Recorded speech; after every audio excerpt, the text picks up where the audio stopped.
They are very smart. त्यांना जर एकदा कळलं आपले आई बाबा आपल्याला हे असं केलं तर देत आहे ना, किंवा एखाद्यासाठी गिफ्ट घ्यायला गेलो दुकानामध्ये, मग मला पण पाहिजे, मी इथे लोळणार आहे, हे असं केलं तर आपण देऊन टाकतोय, तर हे करू नका. त्यांना हे अंडरस्टँड झालं पाहिजे, हे हो म्हणजे हो, हे नाही म्हणजे नाही. आणि आपण मोठे आहोत, आपल्याला ही गोष्ट कळते की कुठल्या गोष्टी चांगल्या आहेत किंवा कुठल्या नाही आहेत. तर तुम्हाला एक फाइंड करावं लागेल. आणि असं जर कधी वेळ आली पण की आत्ता मला नाही आहे, मला स्वयंपाक करायचा आहे, मग मी माझ्या मुलाला मोबाईल कशासाठी देऊ, मी माझ्या मुलाला किचनमध्ये बसवते ना, मी तिथे बसून त्याचा अभ्यास घेते. You find it out the ways.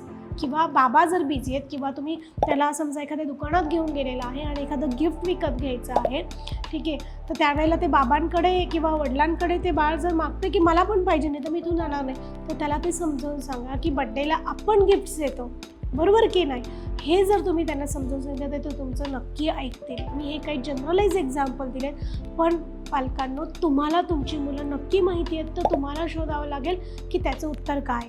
आणि समजा तुम्हाला जर अगदीच मुलं ऐकत नाही आहेत किंवा हे करत नाही आहेत, तर तुम्ही कधीही माझी अपॉइंटमेंट घेऊन काउन्सिलिंगसाठी येऊ शकतात, पण त्यासाठी मला दोघंही पॅरेंट्स लागतात. सो आज आपण बघितलेली तिसरी टीप, तुमचं बाळ ऐकत नाही आहे तर त्याचं रिझन काय आहे, किंवा अनवॉन्टेड आपण त्याला सूट देतो आहे का, किंवा काही वेळेला आपल्या स्वार्थासाठी आपण ती गोष्ट त्यांना देतो आहे का, आणि मग ती चांगली नाही आहे. हे जर वारंवार घडत असेल तर तुम्हाला याचा शोध घ्यावा लागेल आणि ती पहिली बंद करावी लागेल.